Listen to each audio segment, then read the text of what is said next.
जवाब मिलता है प्रधानमंत्री के 5 साल पुराने बयान में। सुनिए।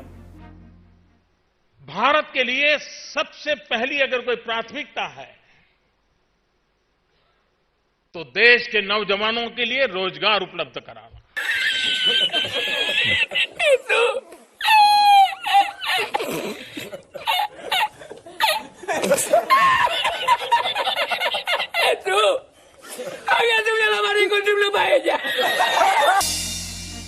आप जब ये शो देख रहे हैं और मैं आपसे मुखातिब हूं, इतनी देर में देश में एक शख्स एक खास वजह से खुदकुशी कर चुका होगा।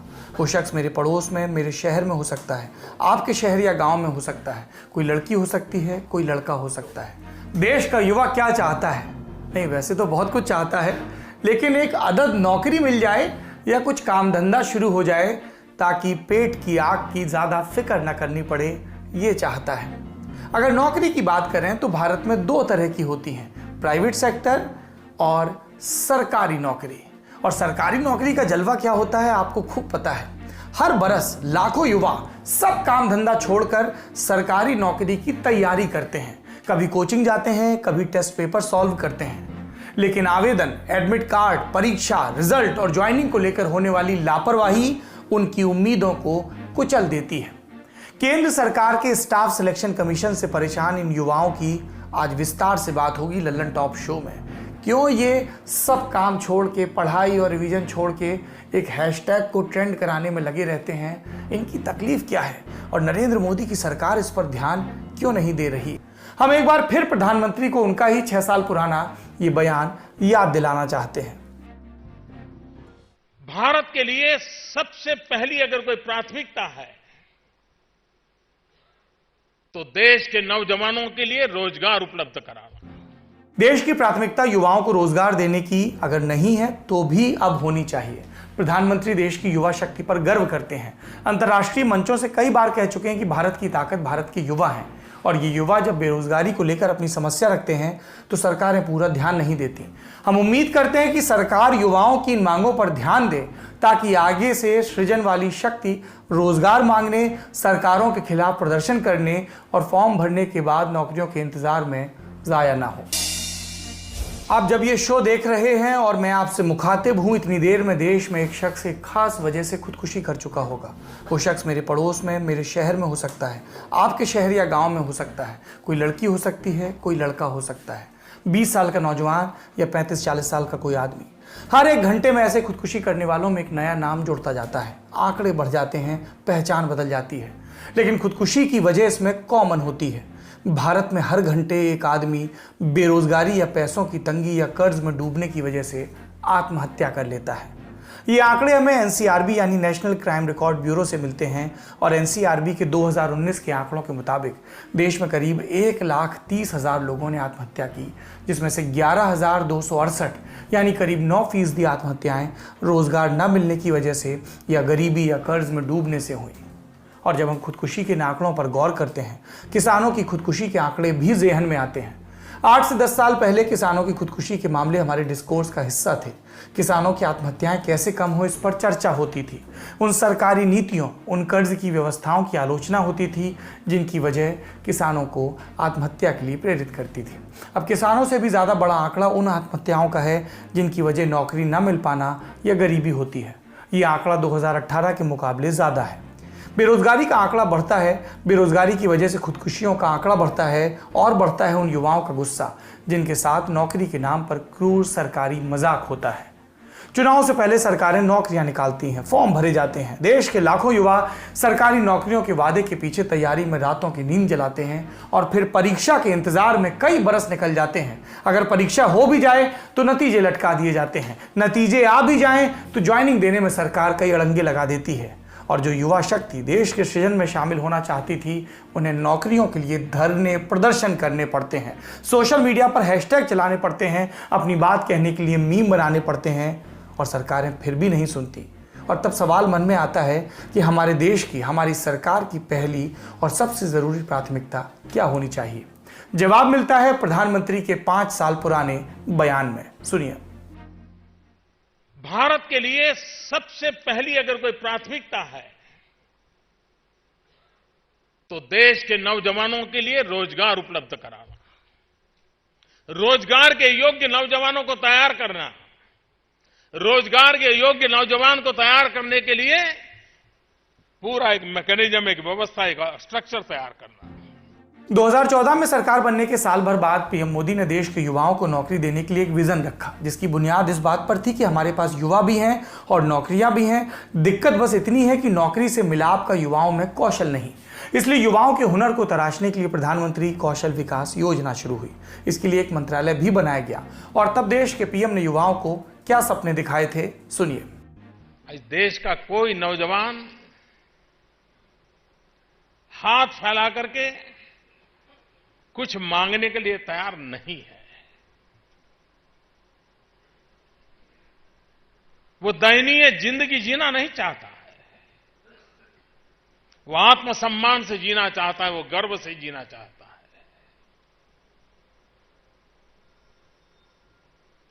स्किल, कौशल्य, सामर्थ्य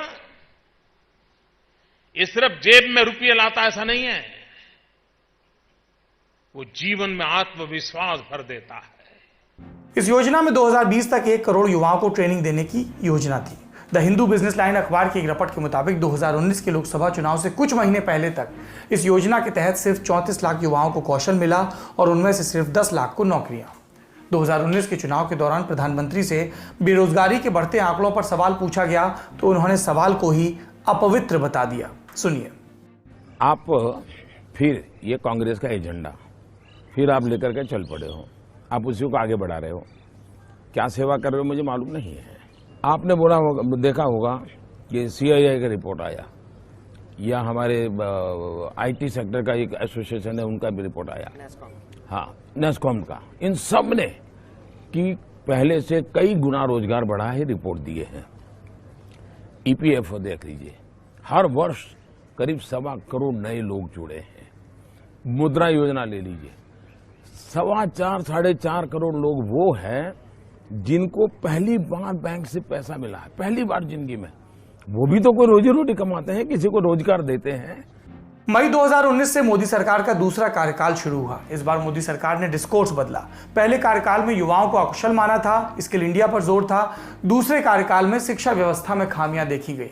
कहा गया कि पढ़ाई के बाद नहीं, पढ़ाई के साथ ही कौशल देने यानी वोकेशनल कोर्स शुरू करने की बात होगी और नई शिक्षा नीति में से रखा भी गया। और इससे युवाओं का जीवन कैसे बदल जाएगा, प्रधानमंत्री ने इसके बारे में भी अलग अलग मौकों पर बात की। अब ये नहीं होगा कि पहले वाले कोर्स के लिए आपने जो मेहनत की थी वो बेकार हो जाएगी। आपको उतनी पढ़ाई का भी सर्टिफिकेट मिल जाएगा जो आगे ले जाएगा। साथियों, आज देश में एक ऐसा इकोसिस्टम विकसित किया जा रहा है जिसकी तलाश में अक्सर हमारे युवा विदेशों का रुख करते थे। वहां की आधुनिक शिक्षा, बेहतर एंटरप्राइज अपॉर्चुनिटीज, टैलेंट को पहचानने वाली, सम्मान देने की वाली व्यवस्था उन्हें स्वाभाविक रूप से आकर्षित करती थी। अब देश में ही ऐसी व्यवस्था हमारे युवा साथियों को मिले, इसके लिए हम प्रतिबद्ध भी हैं, हम प्रयासरत भी हैं। आपने प्रधानमंत्री की बात सुनी। अब उन लाखों छात्रों की बात करते हैं जिन्हें नौकरी मांगने पर सरकार से किसी नई स्कीम की जानकारी पकड़ा दी जाती है। 21 फरवरी यानी कि कल सोशल मीडिया पर एक बार फिर से रोजगार के मुद्दे पर युवाओं ने मोदी सरकार के खिलाफ अपनी नाराजगी जाहिर की। मोदी रोजगार दो और बहाना नहीं बहाली चाहिए, ट्विटर से लेकर यूट्यूब तक ये हैशटैग चलता रहा। दिन भर में करीब 25 लाख ट्वीट इन हैशटैग्स पर किए गए। और इसकी वजह क्या है? तात्कालिक वजह है SSC CGL 2019 के टियर 2 का रिजल्ट। ये टियर 2 परीक्षा क्या होती है, इसे लेकर छात्रों को क्या परेशानी है, इस पर आएंगे। लेकिन पहले SSC CGL के बारे में जान लेते हैं। SSC यानी स्टाफ सिलेक्शन कमीशन। SSC का काम होता है सरकारी विभागों के लिए भर्ती करना। इसके लिए SSC 3 अहम एग्जाम कराती है। पहला MTS यानी कि मल्टीटास्किंग स्टाफ एग्जामिनेशन। ये एग्जाम अलग अलग मंत्रालयों और विभागों में ग्रेड C यानी नॉन क्लर्क की भर्ती के लिए होते हैं। दूसरा होता है CHSL यानी combined higher secondary level exam. इससे केंद्र सरकार lower divisional clerk, postal assistant, court clerk और डेटा एंट्री ऑपरेटर जैसे पदों के लिए भर्ती करती है। तीसरा होता है CGL यानी कि कंबाइंड ग्रेजुएट लेवल एग्जामिनेशन। इसके जरिए केंद्रीय मंत्रालयों और विभागों में B और C ग्रेड के अधिकारियों की भर्ती होती है। ये परीक्षा 4 चरणों में होती है। टियर 1 और 2 का एग्जाम ऑब्जेक्टिव होता है, बहुविकल्पीय प्रश्न। टियर 3 डिस्क्रिप्टिव होता है, इसमें निबंध और लेटर जैसी चीजें लिखनी होती हैं। Tier 4 computer based skill test होता है। तो हुआ ये कि CGL 2019 के टियर 2 की परीक्षा 15, 16 और 18 नवंबर 2020 को हुई। रिजल्ट आया 3 दिन पहले यानी कि 19 फरवरी को। जैसे ही अभ्यर्थियों ने रिजल्ट देखा, सोशल मीडिया पर कैंपेन शुरू हो गया। परीक्षा परिणाम का विरोध कर रहे अभ्यर्थियों का कहना है कि 18 नवंबर का पेपर आसान था, छात्रों ने काफी अच्छा स्कोर किया था, कईयों ने कुल 200 अंक की परीक्षा में पूरे अंक तक हासिल किए थे, लेकिन जब रिजल्ट आया तो ऐसे कई छात्रों का सिलेक्शन नहीं हुआ जिन्होंने अच्छा स्कोर किया था। छात्रों का आरोप है कि नॉर्मलाइजेशन के नाम पर 15-16 को एग्जाम देने वालों के 60-70 नंबर बढ़ा दिए गए, जबकि 18 नवंबर को एग्जाम देने वालों के इतने ही नंबर घटा दिए गए। यानी SSC का यह हाल है कि वो एक परीक्षा 3 दिन में कराती है, लेकिन SSC के एक्सपर्ट्स तीनों पेपर का स्टैंडर्ड एक जैसा नहीं रख पाते और फिर SSC को भी कबूलना पड़ता है कि एक पेपर जरूरत से ज्यादा आसान हो गया था। SSC के खिलाफ छात्रों का यह गुस्सा सिर्फ CGL 2019 एग्जाम को लेकर नहीं था, कई वजहों में से ये एक वजह थी। इसके अलावा छात्रों की डिमांड लिस्ट में सीटें बढ़ाने की, फाइन एंड फेयर एग्जाम की और वेटिंग लिस्ट जैसे मुद्दों की भी थी। 19 फरवरी को SSC ने रिजल्ट जारी किया। 3 दिन बीत चुके हैं, तब से अब तक छात्रों के इतने बड़े कैंपेन के बावजूद SSC की ओर से कोई प्रतिक्रिया नहीं आई। जब हमने SSC का पक्ष जानने के लिए कॉल किया तो चेयरमैन ऑफिस से जवाब मिला कि हेल्पलाइन नंबर पर बात करिए, और हेल्पलाइन नंबर तो ऐसा कि लगता ही नहीं। ये तो बात हुई CGL की। SSC ने 2018 में भी एक भर्ती निकाली थी, कांस्टेबल जनरल ड्यूटी की। बोलचाल की भाषा में से SSC GD 2018 कहा गया। ये भर्ती पैरामिलिट्री फोर्सेज यानी कि CRPF, ITBP, BSF, CISF, NIA और असम राइफल्स में सिपाहियों के 54,000 पदों पर भर्ती के लिए निकाली गई थी। इसे बाद में बढ़ाकर 60,210 पदों के लिए किया गया। इस भर्ती के 3 चरण थे, रिटन एग्जाम, फिजिकल टेस्ट और मेडिकल टेस्ट। एप्लीकेशन का प्रोसेस स्टार्ट हुआ जुलाई 2018 में। तीनों टेस्ट पूरा होते होते आ गया जनवरी 2021, बीच में मान लेते हैं 10-1 महीने कोविड की वजह से। फिर 21 सितंबर 2020 को लोकसभा में एक सवाल का जवाब देते हुए केंद्रीय गृह राज्य मंत्री नित्यानंद राय ने कहा कि केंद्रीय अर्धसैनिक बल में 1,11,093 पद खाली हैं। SSC GD 2018 की भर्ती में करीब 85-90 हज़ार कैंडिडेट ऐसे थे जो तीनों स्टेज पार कर चुके थे। इनमें से काफ़ी ऐसे भी थे जिनका ये आखिरी मौका था, यानी कि भर्ती प्रक्रिया पूरी होने में लेट लतीफ़ी के चलते ये ओवर एज हो गए थे और अगली भर्ती में इन्हें जगह नहीं मिल पाती। ऐसे में SSC GD 2018 के अभ्यर्थियों ने मांग की कि जब आपके पास तीनों परीक्षा पास करके 85 से 90 हज़ार कैंडिडेट पड़े हुए हैं और सीटें भी खाली हैं, तो फिर सबको नियुक्ति क्यों नहीं दी जा रही। लेकिन SSC ने अभ्यर्थियों की मांग को अनसुना कर दिया और करीब 54,000 सीटों पर फाइनल मेरिट लिस्ट जारी की। इसके अलावा दिल्ली पुलिस भर्ती और SSC CGL 2020 का फॉर्म भरने में हुई दिक्कतों की वजह से भी छात्र SSC को निशाने पर ले रहे हैं। ये SSC की बात हो गई। अब केंद्र सरकार के एक और विभाग रेलवे की तरफ चलते हैं। रेलवे ने फरवरी 2019 में विज्ञापन निकाला, नौकरियां ही नौकरियां। NTPC यानी नॉन टेक्निकल पॉपुलर कैटेगरीज में 35,208 पोस्ट की वैकेंसी, जिसमें clerk, ticket clerk, goods guard, station master जैसे पद थे जिन पर भर्ती होनी थी। इनके लिए आवेदन करने वालों की संख्या 1,26,00,000 के लगभग थी। जून और सितंबर 2019 के बीच इनकी परीक्षा आयोजित होनी थी। फिलहाल 2021 का फरवरी लगभग जाने वाला है और NTPC के पहले स्टेज का एग्जाम अब तक पूरा नहीं हो सका है। आपको याद होगा पिछले साल सितंबर में किस तरह छात्रों ने बेरोजगारी के खिलाफ जमकर प्रदर्शन किया था। तब नतीजा ये हुआ था कि NTPC के एग्जाम की डेट RRB ने घोषित की थी। 28 दिसंबर 2020 से पहले स्टेज का कंप्यूटर बेस्ड टेस्ट एग्जाम शुरू हुआ, जो अभी भी चल रहा है। इसके बाद दूसरे स्टेज का कंप्यूटर बेस्ड टेस्ट होगा, फिर मेडिकल और टाइपिंग टेस्ट। इसके बाद डॉक्यूमेंट वेरिफिकेशन और फिर जाकर नियुक्ति मिलेगी।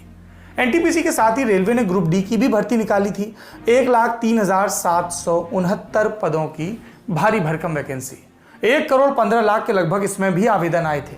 सितंबर-अक्टूबर 2019 में एग्जाम का शेड्यूल था। परीक्षा अप्रैल से जून 2021 में प्रस्तावित है, यानी कि अब तक नहीं हुई। SSC और रेलवे ये केवल 2 केंद्रीय संस्थानों की स्थिति है जिनसे युवाओं को सबसे ज्यादा नौकरी की आस होती है। राज्यों के भर्ती आयोगों का हाल और भी खस्ता है, उन पर भी कभी बात करेंगे। हम एक बार फिर प्रधानमंत्री को उनका ही 6 साल पुराना ये बयान याद दिलाना चाहते हैं।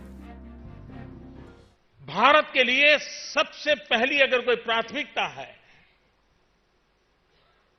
तो देश के नौजवानों के लिए रोजगार उपलब्ध कराना। देश की प्राथमिकता युवाओं को रोजगार देने की अगर नहीं है तो भी अब होनी चाहिए। प्रधानमंत्री देश की युवा शक्ति पर गर्व करते हैं। अंतर्राष्ट्रीय मंचों से कई बार कह चुके हैं कि भारत की ताकत भारत के युवा हैं, और ये युवा जब बेरोजगारी को लेकर अपनी समस्या रखते हैं तो सरकारें पूरा ध्यान नहीं देती। हम उम्मीद करते हैं कि सरकार युवाओं की इन मांगों पर ध्यान दे ताकि आगे से सृजन वाली शक्ति रोजगार मांगने, सरकारों के खिलाफ प्रदर्शन करने और फॉर्म भरने के बाद नौकरियों के इंतजार में जाया ना हो। आज के शो में इतना ही।